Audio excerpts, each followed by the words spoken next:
Have you any idea about water damage restoration and its significant challenges?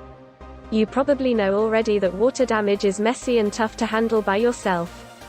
This process of restoring your property to its initial condition after a flood, overflow or other similar disaster is called water damage restoration. There are a few stages of the water damage restoration process. The first is the loss assessment, followed by categorizing water based on its source and its contamination levels, and then by the drying and the decontamination of the space. The last stage in the process is the completion of the restoration job.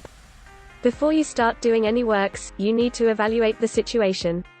This is valid for any restoration job, be if you want to buy and restore a classic vehicle or you need to reset your property after water damage. The technicians who are going to do the restoration work need to know what they have to deal with and what are the best ways to proceed. Furthermore, when it comes to water damage, you should know that most of the time insurance companies are involved. This is why the loss has to be thoroughly inspected, evaluated and documented, for an accurate estimate to be made. It is also essential to find the source of the damage, as it needs to be repaired before anything else. Part of the assessment work involves categorizing water based on the contamination levels of its source.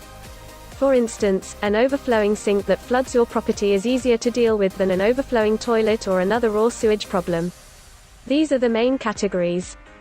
Category 1 water is coming from clean sources such as sinks and pipes, with no urine, feces or other toxic residues. Category 2 water with some contaminants such as toilet water with urine, water coming from a dishwasher or washing machine. Category 3 water that contains a high level of contaminants, which may cause severe illness or poisoning if swallowed. This category includes water from sewage systems, water with feces, floodwaters from rivers and still water with bacterial growths. Even if the source of water is clean, it can easily get contaminated by the contact with unsanitary substances. This is how Category 1 water can quickly become Category 2 or even Category 3 water. You need to keep this in mind when investigating the water damage source. Water damage affects not only the house and its surroundings but also its contents. Water damage restoration technicians have to deal with affected furniture items, electronics, carpets, books, drapes and any other household items. Many of them have to be removed before the water reaches them, as that's the best way to prevent damage. The ones that have already been affected have to be removed, dried, decontaminated and cleaned. Furthermore, there may be items that can't be restored anymore, hence needing replacements. The drying and the decontamination stages are the next to start, once all previous steps have been undertaken. This is the time when water damage restoration teams make use of blowers, scrubbers, dehumidifiers and other professional drying equipment and machines. This process may last several days, and it needs to be continuously monitored during all this time. The technicians need to monitor the temperature and the humidity levels, as well as the moisture content of the affected areas.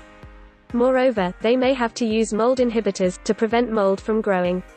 In severe cases, they may also have to use deodorizers.